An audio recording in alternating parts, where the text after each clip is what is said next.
Експертите и екологистите се децидно против планот на ЕСМ 10 дена да ги грее скопјани со дизел гориво, бидејќи непотребно и дополнително ќе се загадува воздухот во градот, кој во предстојниот период и онака ќе биде загаден поради падот на температурите и греењето на дрва од десетици илјади домакинства. Здравјето на граѓаните е клучно. Државата ќе загуби многу повеќе како последица на нарушеното здравје од загадувањето на воздухот, отколку што ќе заштеди со евентуалната транзиција од гас на нафта, сметаат од невладината Одва иницијатива.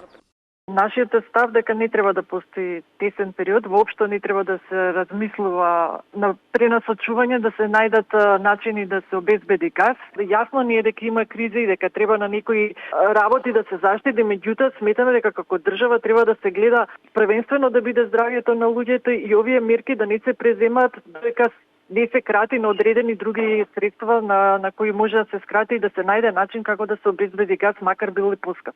За професорот Цицонков од Машинскиот факултет не е пожелно да се смени енергенсот на кој ќе работат топланите.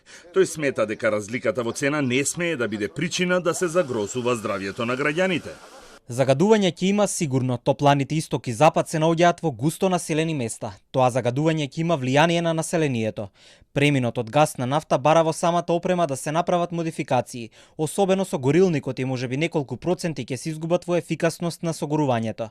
Како стручно лице инсистирам да се користи гас наместо нафта и нафтени деривати, најмногу заради загадувањето. Апелирам заради разлика во цена да не се загрозува животот и здравјето на граѓаните. На светските берзи цената на нафтата расте, а тоа се должи на малата количина на резерви и недостигот од овој енергенс во Европската унија и САД, а експертите очекуваат цената на нафтата да се искачи на $100 годинава и да се тргува над $120 во наредната 2023 година. Моменталните цени на газ на светските берзи се најниски во изминатите неколку месеци, стабилни и што е најважно, најавено е дополнителен пад на цената.